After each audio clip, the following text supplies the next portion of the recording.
Mga kalinga, pagpalang umaga po uli sa ating lahat, no? Yan, nandito pa rin tayo sa Purok 2, Boroca, Milagros, Masbate. Ayan, kasama ko po si ex-kagawad Mars Dizon. Ayan, siya po yung kasama po natin at siya po nakakaalam at dito po dumakian. So ito yung lugar mga kalingap, no? At ito po yung kung natandaan nyo po nung feeding program po namin ni Kalingap Jose. Nandun po ito si Ate Alice na lumapit po sa akin at nahinga po ng tulong. So, ngayon ko lang po napuntahan at naging busy rin po tayo sa pag-vlog, no? Yan, pasensya na po. Ayan, so ito po yung lugar nila. Yan, mga kaniyugan. So, medyo malayo yung kanyang kapitbahay. Alamin po natin yung kanyang kalagayan at ito po yung lumapit sa akin talaga. Yan, magandang umaga po ulit Kuya Val at Edna Kalingap Rob sa lahat ng Team Kalingap. Sa lahat po ng mga ambassadors, good morning po sa inyong lahat. So, ingatan kayo Kuya Val sa inyong biyahe. Patnubayan kayo ng Lord na makarating po ng ligtas at payapa sa Hong Kong. So, abangan po dyan sa Hong Kong, yung sa mga dyan. O, salamat po pala kanina.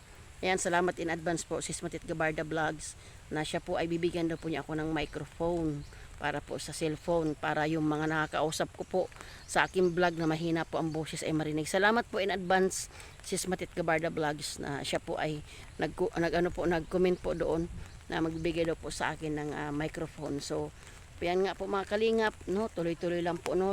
Tuloy-tuloy lang sa laban, sa buhay. Ako po talaga kasi po ay wala pa akong sahod sa YouTube, no? So, ganun po man po. Salamat na nagkaroon po dito ng Team Kalingap sa Masbate. Yan, may mga taong hinihipo ang Panginoon. Salamat po sa inyong suporta, no? At shout out din po kay Ma'am Berto Suman sa walang sawang pagmamahal. Salamat po, Ma'am. Salamat po kay Brother Junjun Shuko. Salamat kay Susana Bartolata Mix Vlog. Salamat po at kay Kalingap Vilma na naging parte din po sa aking pag-vlog dito na nagbigay po ng banig kay Kuya Jose. Salamat po sa inyong pagmamahal. Salamat ng maraming. God bless po. Lugar mga kalingap. Yan, ito po yung lugar. Doon po yung kalsada. Yan, mga kaniyugan po, no? Ito po mga kalingap, si Tita Alice po ay atin pong interviewin kasi ito po nung lumapit talaga po sa akin.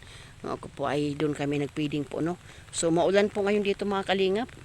Namayong lang po ako. Yan. Medyo kahapon nga po ay masama pakiramdam ko. Nilagnat po ako. Pero ngayon naman po ay okay na mga kalingap. So salamat Kuya Val. Salamat ng marami po, no? Hindi po talaga aksidente po na ako po ay maging kalingap partners na gagamitin ng Diyos po, no? Na makapatulong po sa ating mga kapuspalad. Higit sa lahat sa mga senior po, no? Malaking tulong mga kalingap. Yan, dito na po tayo sa lapit na po ako sa kanyang bahay. Ayan po ang kasama ko pong ex-kagawad po, no? Ayan. Taga rito po siya mismo. Po siya. May maganda may siya. May yung tawag din balon. Ayan, ito yung paligid. Wala siyang kapitbahay dito. No? Ayan, good morning. Hello, good morning po. Ayan, good morning. Ayan po yung aming po sa Kalinga family. Ayan po yung aming sexy. Siksik ang buko. Siksik ang buto. Yan. So, dito na po tayo sa bahay niya. Tahimik po yung lugar. Tahimik yung paligid. Wala siyang kapitbahay dito. Wala pala. Malayo-layo ang bahay. Walang kapitbahay. Yan po, no? Ito po na bibidyohan ko na mga kalingap yung bahay niya. Yan. Atin po mamaya ugulatin po natin si tita. Yan kawawa naman. Ano na pala yung bahay niya. Yan lang po yung kanyang bubong. Yan po. Binidyohan ko na po. Kasi naulan po. Bago ko siya interviewin. Yan. Mga langka pa. Ito po. Uy. Okay, wag mo akong kagatin. Yan po yung bahay niya. Wag mo akong awayin. Yan po yung kusina niya. Ito yung mga ginagatong niya. May din siyang kaldero. Yan. Ito pala yung kanyang kusina. Yan. Ay, natulo pala dito. Natulo. Naku, natulo na po pala.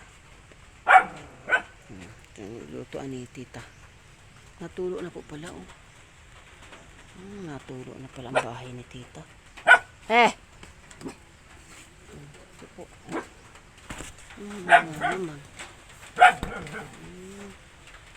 Sira na ang bahay ni tita. Sira na pala.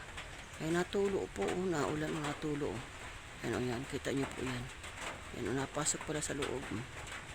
Natulo po. Binidyohan ko na po kasi naulan nga po. Nandun po yata siya sa kabila. Yan.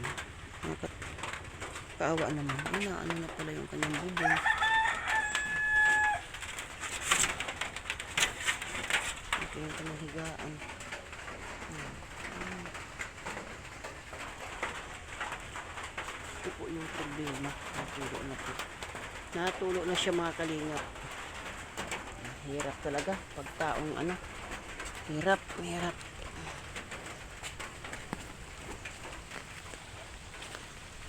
Tabi na po natin si yan po yung kanyang bahay.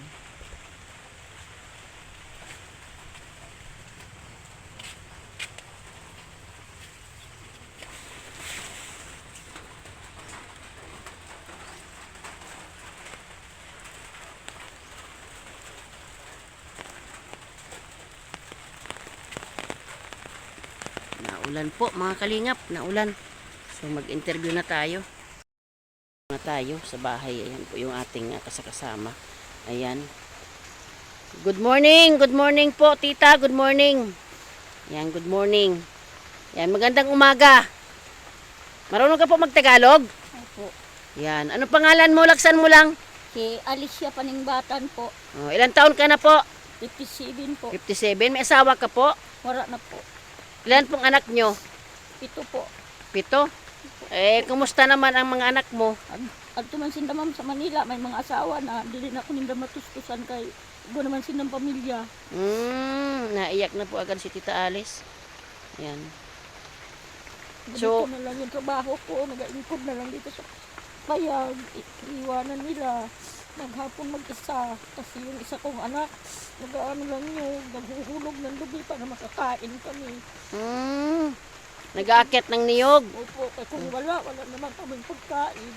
Opo. Ganito, nag-ulan, hindi siya makaakyat ng loob kasi madamlong. Opo. Hindi kami makaano. Opo. Lagi kami walang bigas, ganyan. Mabuti na nga, yung apo kong isa nga nandito sa, nag-aral ng grade 1, mayroon naman siyang feeding kasi malnourished siya. Opo. Isang araw, isang utsaba, yan. Sinuluto ko na lang sa kanya para makaaral siya kasi ayaw niya talagang mag-absin. Opo. Pagalitin daw siya ng maestra niya, takot siya sa guro niya. Opo. Mag-absin siya. Kaya, kahit walang ulam, nag-ulam lang siya ng kapinatura. Yun lang ang ginaan niya. Opo.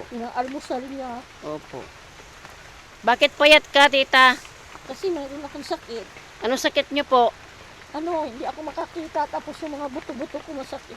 Mga kulog. Hindi ako makatayo agad. Maglakad ako. Opo. So may mga anak ka po pero mahirap ang buhay. Opo. Ayun, kung bigyan ka salamat, kung hindi naman salamat din. Opo, ganun. Opo. Ginaganyan lang nila, mama, wala pa kaming pera.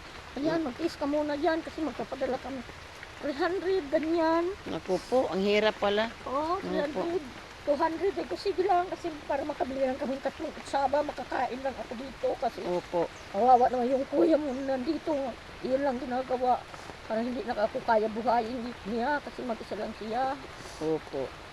Ang hirap, tita, mahirap talaga, naiyak po si tita, Mahirap Tapos talaga. pa ma'am, yung isa kong apo dito, hindi na nila tinutustusan yung nanay at tatay kasi isa rin mahirap. Yung tatay niya nag-asawa ng bago, pati yung nanay niya. Ngayon, kahit puliso, hindi naman nabigay sa bata. Wala na kong hanap buhay. Ilang taon na yung bata, Sa tita? 6 taon. Naku po, Buwan. ikaw ang nag-aalaga. Opo. So paano yan, Kahit sa paglaba ako na nga, Opo. na hindi ako makakita, ginababad ko na ng chlorine bago ko yun sabunan. Opo. Malabo ang mata mo, tita. Opo. Malabo. Hindi ko nga makita yung mukha mo, ma'am. Hindi ko na nga kilala si Risa kung hindi siya nagpakilala. Ay, maganda kaya ako. Hindi naman kita Sorry mo. na, Ganun. Ay, sure. Hindi mo makikita kagandahan ko. Kamukha ko ni Marian Rivera. Salamat lang, ma'am. Joke lang po, tita. Good vibes ko. Naiyak kasi si tita po ay. Sayang, hindi niya ako nakita. Sayang, gandang-ganda ko pa naman. Ay, pwede ko yung isabihin kasi di man ako nakita ni tita eh. Pero pag nakita niya pa ako, mahirap yan. Mabibisto niya ako. Pero maganda tayo. Maganda, syempre. Walang nilalang sila na pangit. So, pag good vibes ang tita, kasi naiyak si tita ko nang umiyak. So, tita, ganito yon. Ako po ay charity vlogger, no? Kalingap Partners, no? Sa Team Kalingap, sa pangunguna ni Kuya Bal, ni Ate Dan, ni Kalingap Rob. Ako po ay nag-iikot dito sa Masbate. Dahil ang Masbate po ay mahal ko yan. Siyempre, taga rito po ako. Di man ako dito lumaki. So, ako po ay, kilala ko dito ng kapitan, kapulisan, nagpaalam po ako. So, nakilala ko po kayo doon sa feeding program na lumapit kayo sa akin. So, ganito yan, tita, no? Hindi po ako nangangako, pero pwede ka pong manawagan kay Kuya Bal, kay sa aming founder, sa mga viewers, no, na may mga gininto ang puso. Ano ba ang kahilingan mo, tita? Sabi nga sa Bisaya, ano ang ginahando mo sa buhay mo na dili man kami nagapangako, baka sakali na baka tulong sa'yo? Ano bang kahilingan mo kay Kuya Bal? Pwede ka manawagan kay Kuya Bal. Gusto ko lang sana, ma'am, natulungan niyo ako sa sakit ko. Pag ang bahay namin, di kami makatulong. Mabuti kung umulan, natutuluan kami. Hindi kami makakatulong mabuti. Opo. Tapos yung namin, di ba na yung bahay namin, wala kaming pampalit kasi wala kaming pira. Hirap na hirap kami talaga, wala ako talagang makukuhaan. Opo. Tapos yung isa ko pang apo na dito, pinaaral, hindi naman natutustusan, hindi ko na yan. Sabi ko na nga sa kanya, apo, hinto ka na pag-aral kasi hindi talaga kaya, hindi na kita makita yung mukha mo, hindi ko nakita kung anong klase mo. Sabi mo yan, hindi na daw siya ihinto kasi aaral na siya. Sabi ko sa kanya, kahit ako bang patay na, ang-aaral ka pa, sino po kung papaaral sa inyo? Sabi pa niya, wala, dito lang ako, ayaw ko nung umuwi kang mama, kang papa. Kawawa naman. Hindi naman ako nila binibigyan ng pira.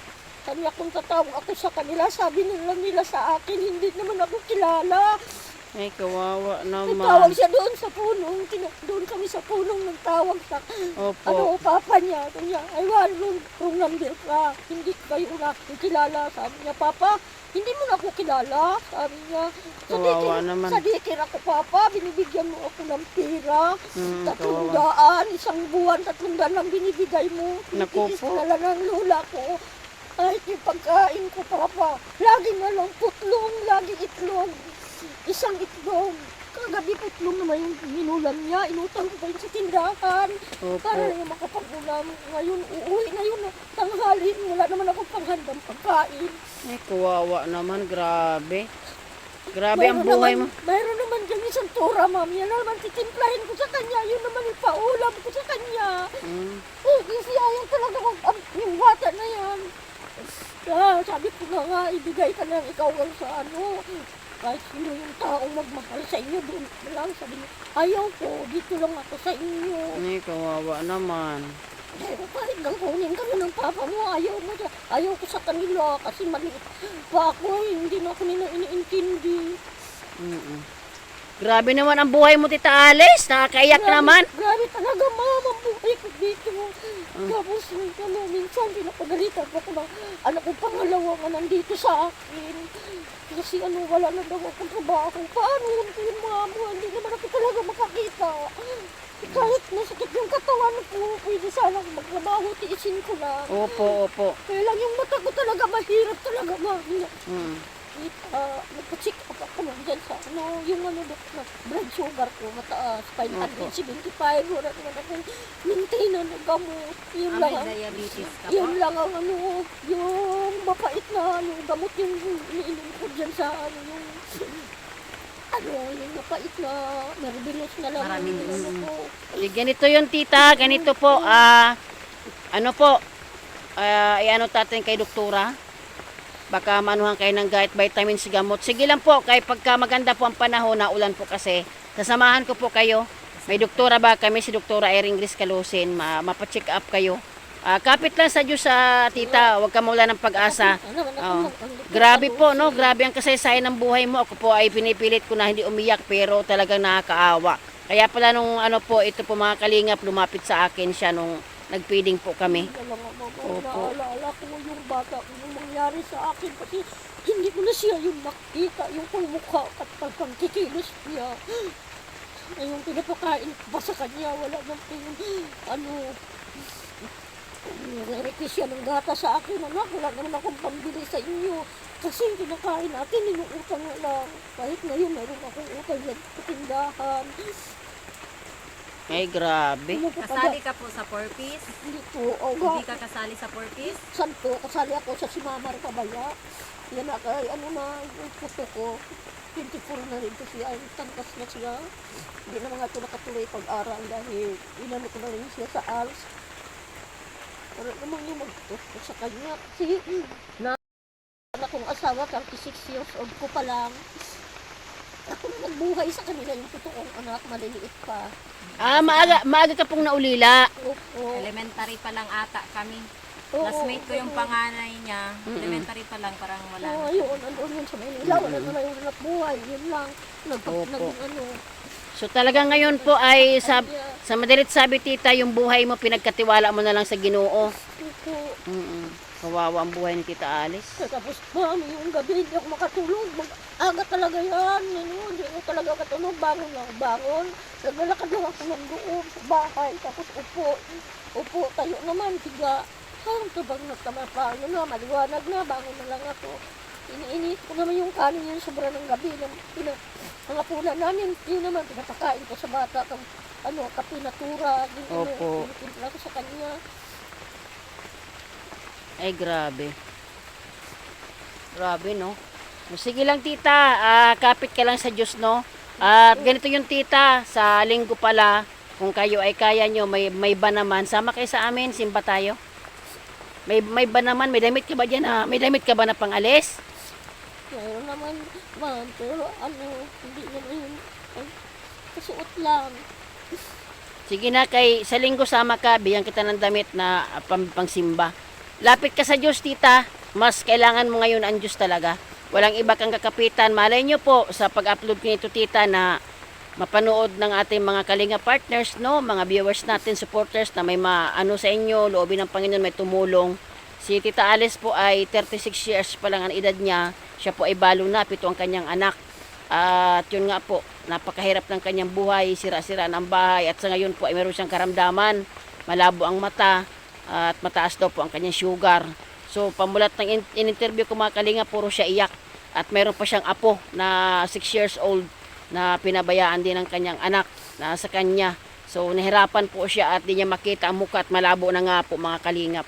So grabe, no, nakakahabag yung kwento ni Tita Alice. So itong kwento ng buhay niya. Ito yung mga nakahanger mo dito, Ate Alice. Nilabhan mo na yan. Naku po, di niya Sabi niya makita. kanina, naglalaba siya kahit hindi niya na nakikita. Tingnan niyo mga kamars yung nilaban ni Nanay Alice. Hindi niya kasi Uniform, makita. kawawa yung uniform ng apo niya. Hindi niya makita kasi. Hindi niya na makita yung paglalaban niya. Ayan. So, papasok yung Nga, bata na pag-awalis ko, hindi, ganito ano, yung makikita. Nagwalis ako kanina kasi hindi ko na matiis. Ang dami naman ng tumi. Ano na lang, minsan yung iba yung, ginakapos ko. Nakaupo ako nagwalis. Parang talaga yung Pero yun, So ayan mga Kalingap, dakilang lula. damo dyan eh. Yan, isipin niyo po, siya po ay malabo na ang mata dahil nga po siya ay walang ibang choice kundi ipaglabang kanyang apo na anak ng kanyang anak din po na nag-asawa na raw yung kanyang anak at yung manugang. So ito po naglaban na si tita, di niya makita. Kaya napakadakila po ng kanyang nanlulang ito. No, nakakaawa. Grabe po, sobrang ako'y habag na habag. So grabe, kakaiba yung kwento ng buhay ni Tita Alice. Kakaiba po. Yan Tita Alice, mayroon tayong biyaya Yan, Salamat, bigas. ma'am. May bigas ka na. Salamat. Yan, ginawa ko ng dalawang gantang. Ayan, dalawang gantang yan. Salamat. May yan, may sardinas, may noodles. Galing kay Brother Junjun, Shoko, at saka kay Susana Bartolata Mix Vlog. At yung binigay po sa atin ni Susana, si Susana, ay dinagdag ko din po yung sis, yung tira doon sa Bilinggatas. So ayan po, no, salamat tayo sa Diyos na may ginamit ang Lord na kabila ko ng bigas, kaya ako'y nakadalaw sa iyo, Tita Alice. Salamat. Ayan, dalawang gantang na yan. O yan, kahit paano po makatulong sa inyo na inyong apo. So sige lang po, tita, ang masabi ko lang po sa inyo, hindi po ako nangangako, loobin ng Panginoon, pag-upload ko po nito na may hipuin ng Panginoon, ay kumpara po sa inyo, ay talagang babalik po ako sa inyo. Ayan mga kalingap, Kuya Val at Edna Kalingap Rob, sa lahat po ng mga viewers, supporters po, no. Si tita po ay talagang nakakaawa po ang kalagayan niya. May sakit po, ayan, at talaga sa pagkain. At nakakatuwa po, no, kasi yung kanyang apo po na pinabayaan ng magulang ay nasa kanya. Hindi na po niya makita ang mukha. Ultimo nagawalis daw po siya. Hindi niya malaman kung yung kanyang winalis ay nakuha na ba ang damo, ganon. Tapos yung ano po, yung paglalaba nga po ni tita, dakilang lula talaga, grabe kakaiba po. So ayan tita, no, basta masabi ko lang po sa inyo, tiwala, mas lalo ka pang lumapit sa Diyos. Ang Diyos po natin ay tapat sa kamabuti. Hindi ka po pababayaan. Malay nyo po sa pag-upload ko nito, mahipoy ng Panginoon. Kahit sa pagkain man lamang nyo na maglola po, no, napakadakilang lula. So bibidyoan ko yung bahay mo tita. Opo. Grabe. Bayan. Ay grabe po, ako po ay lagi na lang akong umiiyak. So ayan po yung kanyang bahay mga kalingap. Ayan. Sa loob po ng 36 years old pa lang po daw siya ng mabalo. Ayan po, tumutulo talaga mga kalingap. Ayan, nakita ko naman. Ayan po, oh. Ayan. Ayan po yung kanyang ano, yun. Ayan, at saka napansin ko po, papasok pa ako dito sa loob. Ayan po, tumutulo. Ayan, yan, andito na po ako sa loob. Ayan po, oh. Yan, yan po, basa rin po, tumutulo rin po. Kasi yan, tumutulo na siya. O yan, nakita nyo po yan mga kalingap. Ayan, tumutulo po yan. Pag umulan daw po talaga, ulan din. No choice po. Kaya pinuntahan ko nga po. At nirekomenda po sa atin ng ex-kagawad. Ayan, nakakaawa naman. Ayan o. Ayan po, yung bahay niya. Yan, sira-sira na po. Diyos ko. Grabe. Yan, may Miming. Shoutout Miming. Miming, oh. Yan si Miming, oh. Tumutulo ba, Ming? Tumutulo? Huwag ka matakot, Ming. Hindi makita anuhin. Yan po. Ay, grabe. So, nakakaawa po. Hindi na niya kayang ipagawa. Yan. At ano na po. So, kaya ito po, mga kalingap. Ito po yung dito ako na ano kasi tumutulo nga talaga. Ayan, kawawa naman si Tita Alice. So, sana po mahipuin ng Panginoon. So, sabi ko, sige lang, kapit ka lang sa Lord, huwag kang bibitaw. Mas kailangan mo ang gabay ng Panginoon. Ito yung higaan nila. Mabuti nga po at yung higaan nila ay ano naman po. Ayan. Dito po, parte dito, okay naman po siya. Ayan, ito lang po yung kanyang ano, ang pintuan ni tita. Nawawa naman. At saka na, doon ako nahabag mga kalingap. Na bilang dakila na lula yung kanyang paglaba po, nandun pa halos yung dumi. At malabo nga po ang mata ni tita. Hindi na po makapagpa-check up. No? So, ganun po. Kaya sana po, no? Sana may hipuin ng Panginoon sa katulad ni tita na ano, grabe, nakakahabag po. Kaya salamat po sa mga taong ginagamit ng Diyos na walang sawang nagmamahal, no? Talaga pong ano po, no? Marami tayong dapat anuhin talaga na mga kaubayan natin na hindi po nabibigyan pansin ng ating gobyerno. So, grabe po. Umpisa pa lang po nung aking pag-interview kay tita, umiyak na po siya. At ramdam naman po natin yung kanyang kahirapan talaga sa buhay. So, salamat mga kalingap. Salamat po Kuya Bal at Edna Kalingap Rob. Nagkaroon po dito ng Team Kalingap. Salamat po sa inyo ng marami. Kahit paano po ay napasaya po natin si Tita Alice. Salamat Brother Junjun Syoko. Sana Bartolata Mix Vlog at Kalingap Bilma. Salamat po. Na kahit paano po ay nakatulong po tayo sa mga ating kababayan, mga kapuspalad. Dahil sa inyong tulong din po sa akin. Ayan, nabigyan po natin si tita ng grocery po, no? May ano po yun, may sardinas, may noodles, saka 2 salop na bigas po. Matagal-tagal nilang kainin ng kanilang maglola. So, ayan po yung kanyang bahay. Salamat po sa inyong lahat. Walang sawang suporta. Pagpalain po ang bawat isa. God bless po. Ma'am, salamat, ma'am. Salamat talaga, ma'am, sa binigay mo sa akin, ma'am. Opo, walang ano man, Tita Alice. Umiiyak talaga siya. Salamat, ma'am. Makain ka na. O magkain ka na, may sardinas dyan. Pagdating ng apo mo, ano mo yan, may sardinas dyan tita. Sige lang, kapag may ano tayo tita, may grasya tayo. Basta tiwala ka lang sa Ginoo ha. Ay grabe, huwag ka nang umiyak. O sige po, salamat tita. Malis na kami, bye-bye po. Salamat, ma'am. Opo. Nga, pauwi na po kami. Grabe po. Hindi mapigilan po. Ako napaiyak na naman po mga kalingap. Na-interview ko na po si Tita Alice, no? 36 years old pa lang siya, balo na po siya. At ang pinakamasaklap mga kalingap, yung mga anak niya po nasa kamay nilaan daw po, mga hirap din ang buhay. At ang pinakamasakit pa po yung kanyang apo na nag-asawa na raw po yung kanyang anak, yung kanyang manugang. Di na po inintindi yung anak na kahit daw po pinapatigil na niya pag-aaral ay ayaw tumigil.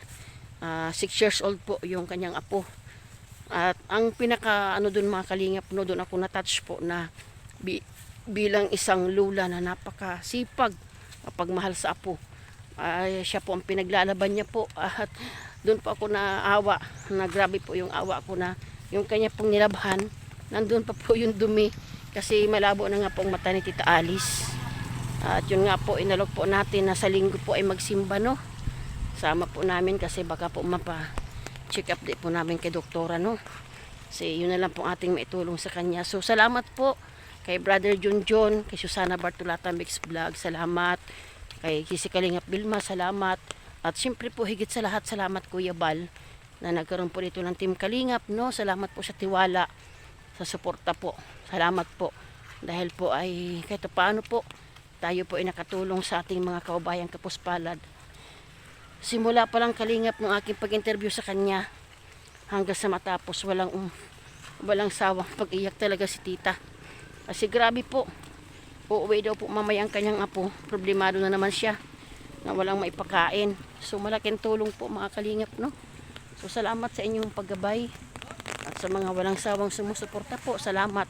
Ma'am Berto Suman, salamat po sa inyo pong pagtulong sa akin, na kayo po ay naging instrumento ng Panginoon na makaikot po ako dito sa Masbate. Salamat po sa inyo, pagpalain po ang bawat isa. Yan, salamat po sa inyong lahat. God bless po.